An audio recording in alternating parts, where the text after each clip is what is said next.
According to JP Morgan, real estate is on the cusp of a super cycle.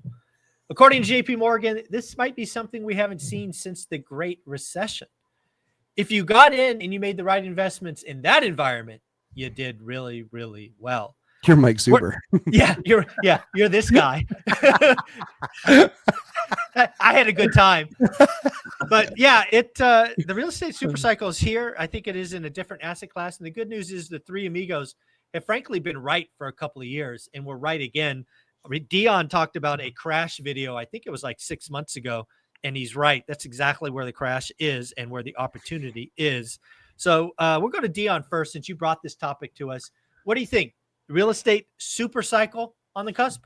So I brought this to you guys because I have a weird sense of humor, and I see nothing but humor in this. So JP Morgan, huge business, lots of real estate, a lot of more smart people than I am. So for the last 5+ years, the crash bros have been screaming, there's a crash coming. It's in prices. It'll be 20% in 2 months or whatever. Video after video after video. So we've made many videos. For a few years, we were the anti-crash bros. There is no crash coming. Then we realized, well, hang on. The crash is here. It's happening. It's in transactions, not price. Here's the proof. Here's the data. So we go based on what we can prove, not what we're going to guesstimate 2 years from now. Not what we feel. Right. So people were saying, wait for the crash so that you can buy. This information coming from JP Morgan assumes the crash happened. And it did. Were you paying attention? He was saying, we have not seen prices depress this much for 15 years. Now show me the market, because I'd like to go and buy there, where prices are as depressed now, because in my state, we're up 9.6% year over year. It's not depressed. It's depressing if you're trying to get on the market. But so if the crash happened, I think JP Morgan has it absolutely right. In 2011, when we hit the bottom, the next 10 years, prices trended up, interest rates trended down. Great time to buy. A lot of people, even with like the Burr method and risky things I don't like to do, they did great. Flippers did great. So if JP Morgan just makes the assumption, right? Never make an assumption. You make an ass out of you and umption. But if they make the assumption that the crash has happened, the next 10 years is the best 10 years to buy, just like the last 10 years were. I'm on board. I mean, it's just I got to get around that logic leap of the crash has happened. Well, the good news is we've all talked about it. I've called it many, many times, but we'll go to Matt first. What do you think, Matt? JP Morgan calling for a real estate super cycle. What is it at its core? Where is it? What's going on? Don't care. I buy deals based on what they make me. I don't care. Love this guy. He's a machine. These guys are just, I mean, like, honest to God, like, you know, the big crash, like really kind of 3 guys predicted the big crash. And then, 2 or 3 guys, listen, there are thousands of voices out there, and they're right to varying degrees. I don't care. I'm not buying for appreciation. I'm buying for cash flow. And that's why I'm rich, and many of them aren't. I buy for cash flow. When I'm looking at a deal, I don't have a crystal ball. I'm not spending 9,000 hours turning myself into human origami to figure out what exactly the market's going to do and where the next best market is, and trying to figure out, what this thing is or that thing is, and what government thing's going to occur and what program is going to happen. I don't look at any of it because it doesn't exist. It doesn't exist. I've seen so many people make the mistake of trying to figure out what the future is. And quite frankly, if you guess right, you did that. You guessed right. But there is all the reasons for a lot of these things to happen.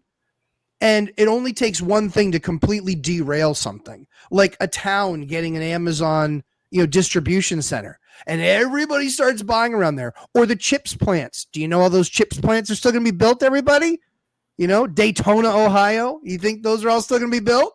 You think that property is going to be worth what it is right now? Maybe it goes up. Maybe it goes down. Maybe that thing never gets completed, and then you just got a bunch of dirt there. Congratulations. And your property halves again. Listen, live by the sword, die by the sword. The one easy way to consistently win is buying one rental at a time, number one. And number two, not buying for appreciation, but buying for return on capital, yield, cash flow. I am buying cash flow. That's it. Love that. Love all of that. But I'm going to take some victory laps because Please. we got JP Morgan actually highlighting some receipts that I have. Mhm. So first, I want to go back to a conversation I had with Ken McElroy, which I think is 2 years now. So it's over 2 years old. You can find it on his YouTube channel because he interviewed me, or his podcast. So go look that up, One Rental at a Time, Ken McElroy. And in that discussion, I told Ken 2 years ago that what I find comical is the same nonsense and bad behavior that initiated the GFC had happened in multifamily via these brand new syndicators, bridge debt, IO, variable rate. It was the same nonsense on a different asset with bigger zeros. I told him 2 years ago. And now, fast forward, that is where it is crumbling. Sure.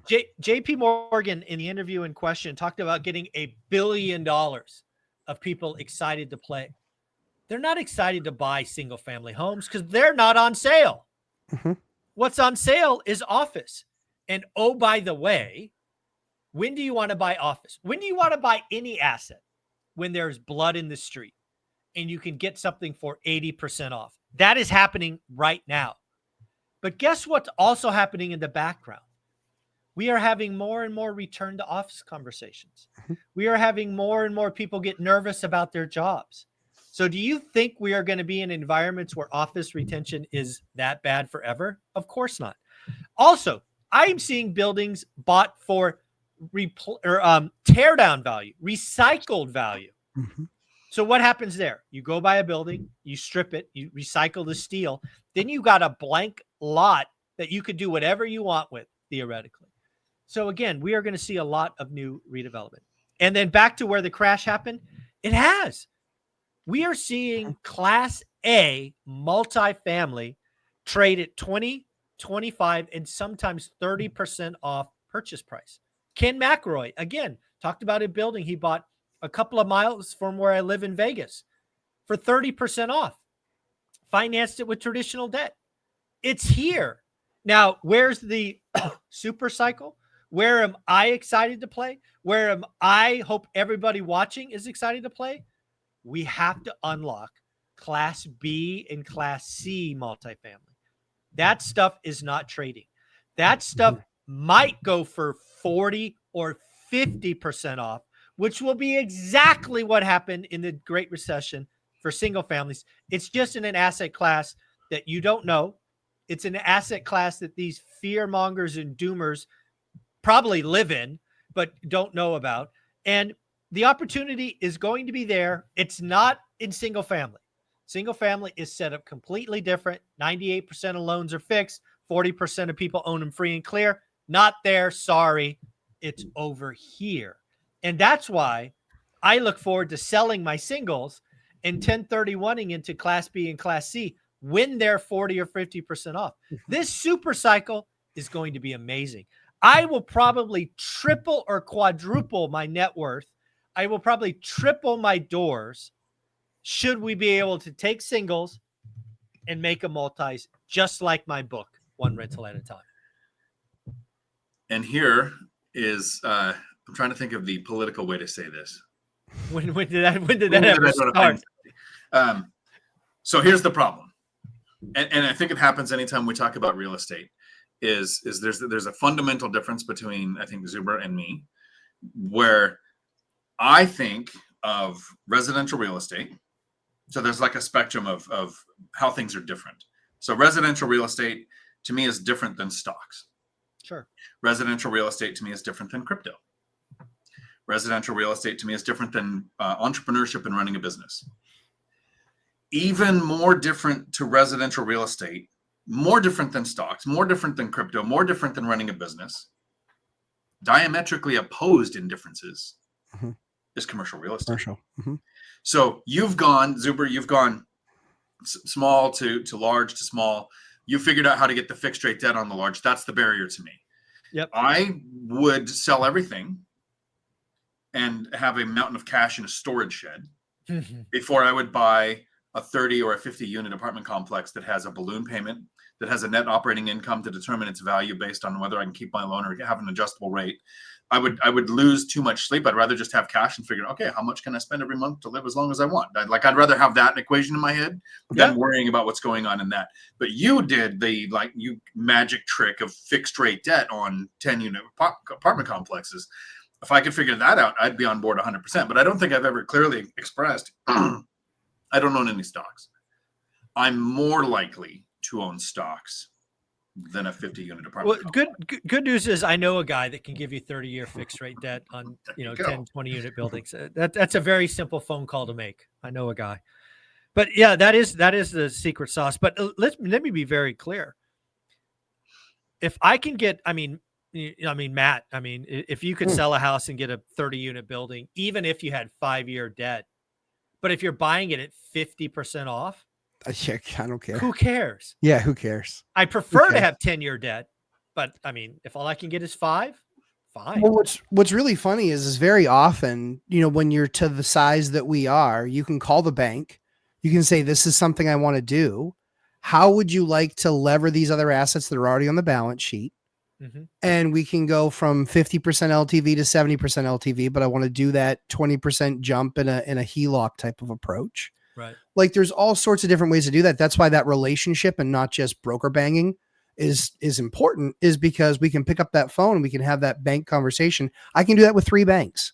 I'm ready with those 3 banks to literally be having the conversation. I've already said, hey, there's going to be that day that I'm going to call, and I'm going to call, and this is what I'm going to ask for. I'm going to ask for you to lever some of those existing assets, put some more debt on them, and then that will allow me to acquire this other asset for pennies on the dollar. So that's the first thing. The second thing that I think is really interesting is, Mike, have you put through? I know we just watched that clip. Mm-hmm. Have you thought about the number that he used? The $1 billion? Yeah, that's not that much real estate. Well, that's one firm, one fund, right?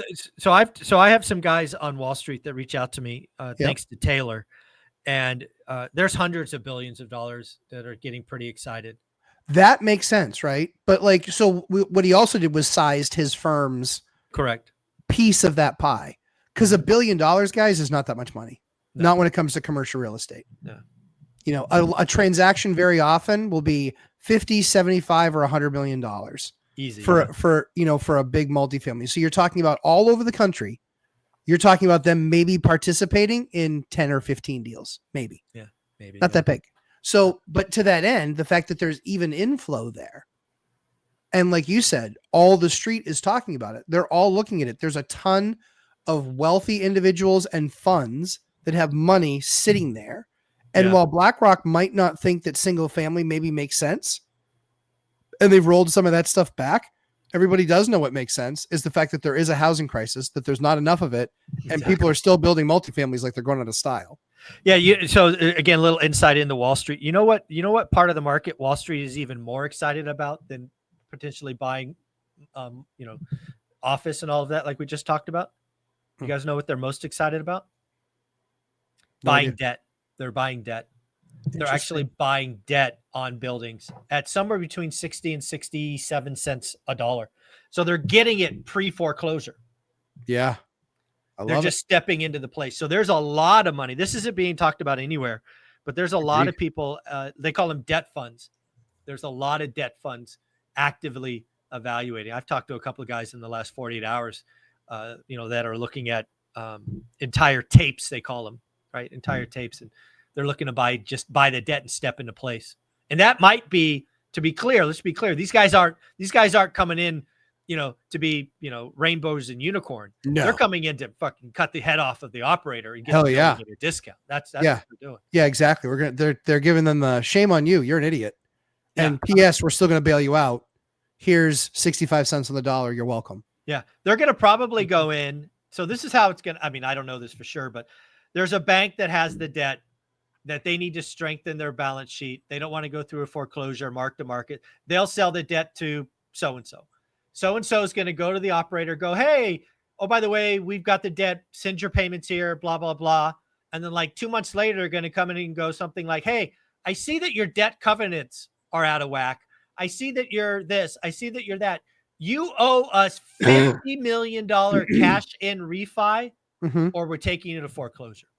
Yep. That's what's going to happen. I agree with you. I think the other piece that's going to, for people who don't know what that is, they can basically put you in technical default. Yep.